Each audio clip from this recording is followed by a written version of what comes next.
बिस्मिल्लाहिर्रहमानिर्रहीम। अल्हम्दुलिल्लाहि रब्बिल आलमीन वलाक़िबतु लिलमुत्तक़ीन वस्सलातु वस्सलामु अला सय्यिदिना मुहम्मदिन व आलिहि तय्यिबीन ताहिरीन। बहस चलान वाजिबात नमाज तिमो मज वोन आज क़याम कह मसाइल बी कोर अम पत क़राअत यानी सूरह हमद या सूरह तौहीद पर्न गोडनिच रकअत तो दोयिमि रकअत मज। त्रेयिमि तो ूरिमि रकअत मज हजरत इंसानस इख्तियार सूरह हमद योत तथ पर्न तथ छन सूर पर्न जरूरत कह हता तथ बिस्मिल्लाह सूरह हमद वारिया लुत पर्न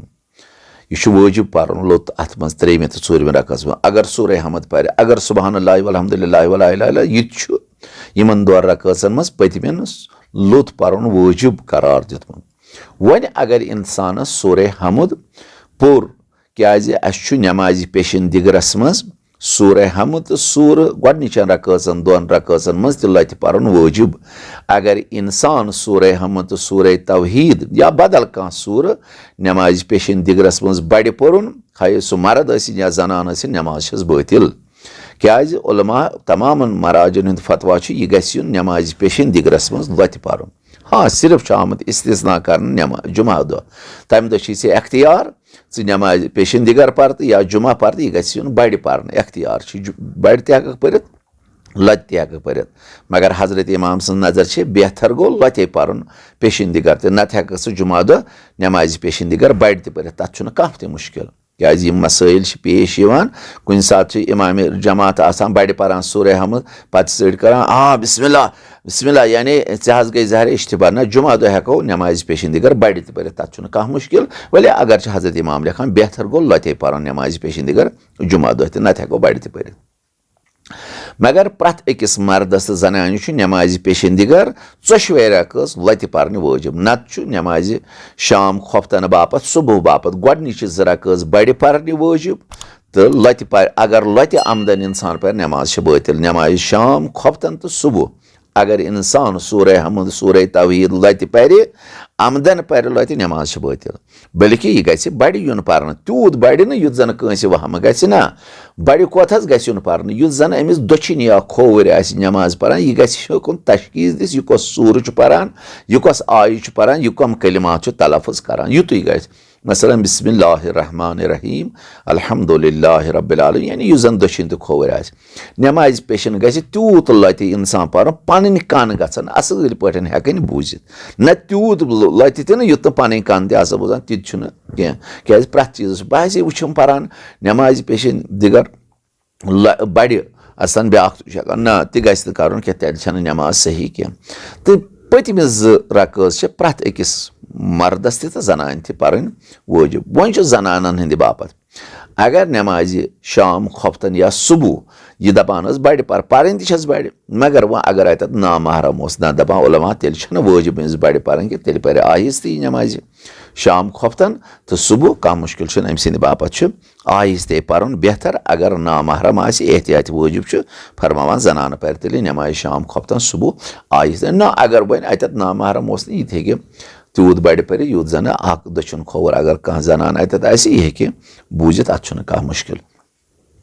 यम तम मसाइल यम जन अगर वह कुन सात इंसानस नमाज पेशन पन्निस आलमस मज खबर कत सनित यह पान बड़ बड़ अमिस पे मज सूरह हमदस याद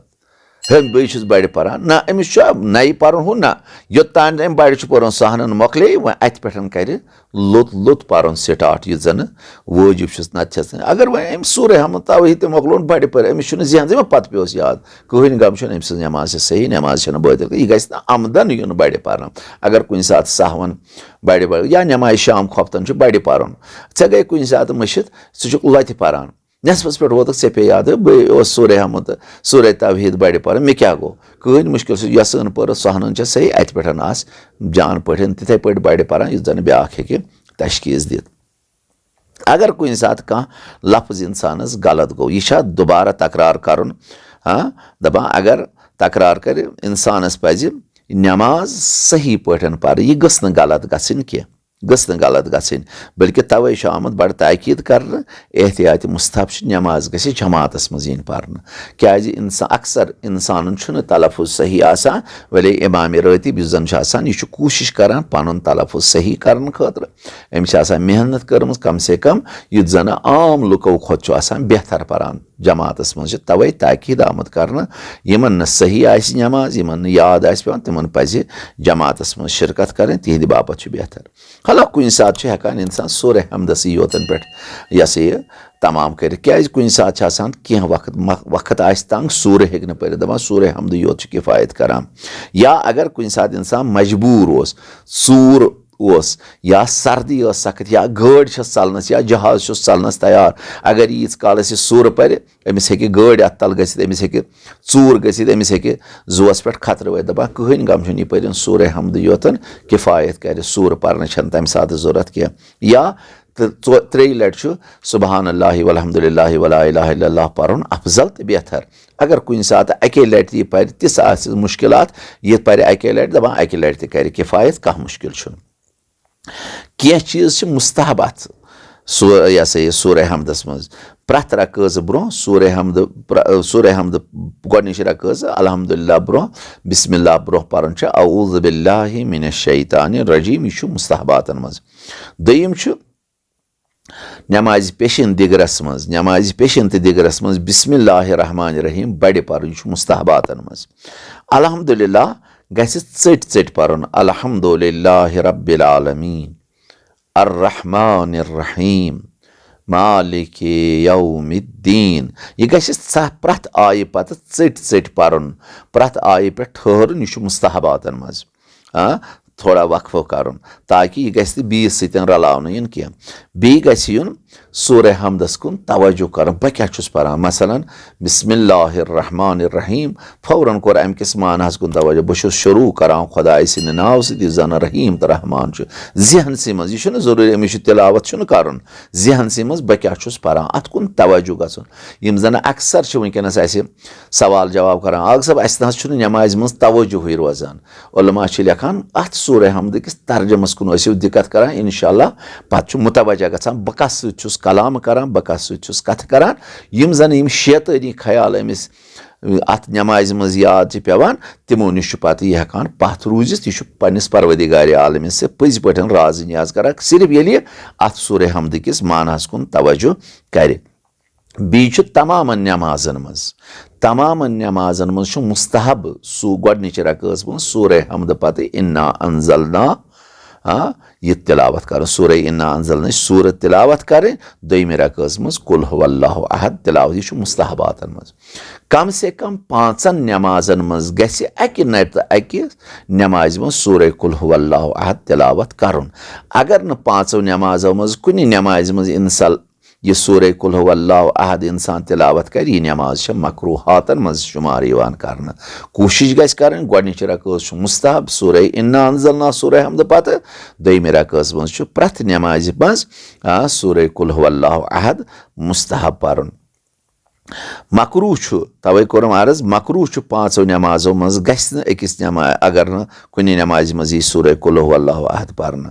बी मकरू सूर कुल हुवल्लाहु अहद गस अक्स शहस मज युन पर्न कह बिस्मिल्लाहिर रहमानिर रहीम कुल हुवल्लाहु अहद अल्लाहु समद लम यलिद वलम यूलद वलम यकुल लहु कुफुवन अहद यानी अकि शहस मज तुन अख शह मोकलो न बराबर कहें दपान ना यह मकरू बल्कि यह गस चट पर्न बिस्मिल्लाहिर रहमानिर रहीम कुल हुवल्लाहु अहद अल्लाहु समद लम यलिद वलम यूलद वलम यकुल लहु कुफुवन अहद यानी यह गस चट युन पर्न यह मुस्तहबातन मज फरमावान यमन सूर हमद यह जन गोडनिच रकज अत मज यह सूर कुल हुवल्लाहु अहद दुश्मन रकसन मज अगर इंसान पर यह मकरू कह मुश्किल अगर न सूर इन्ना अंजलना याद तस सूर कुल हुवल्लाहु अहद हे दुश्मन रकसन मज पर या यह हेको कर सूर कुल हुवल्लाहु अहद परो गोडनिच रकस मज दोयम रकस मज हेको कह त सूर पर मगर अस बास्योमुत ज़ाहिर नसा बदल सूर हेको अत कहन मुश्किल सूर कुल गोडनिच रकस मज हेको सूर कुल हुवल्लाहु अहद पर दोयम रकस मज हेको इन्ना अंजलना पर दोयम रकस मज हेको इन्ना आतैना कल कौसर पर यह कह मुश्किल वली अफजल तो बेहतर गोडनिच रकस मज इन्ना अंजलना परन दोयमि रकस मज कुल हुवल्लाहु अहद परन। वस्सलामु अलैकुम वरहमतुल्लाहि वबरकातुहू। बाकी अगर तो अजीजन वीडियो पसंद हो तेल वीडियो लाइक तो वीडियो शेयर करो शेयर करना सन चैनल अहकाम दीन सब्सक्राइब तक कर तो सत बेल आइकन तक दबाओ ताकि युस तक अपडेट करो सह वात तह अजीजन ताम सारे ब्रोह सत अजीजन दरख्वास्त कर कि अगर कहीं सवाल कर सह गई यूट्यूब चैनल अहकाम दीनस पे तत सवाल कर क्योंकि ये हेकान सारे हंद कमेंट पढ़ कहें तो सारे हंद सवाल हेकान जवाब तो मिलत कहें लिहाजा तत यी सह कर पुन सवाल इंशाल्लाह तम सवाल मिल जवाब। वस्सलाम।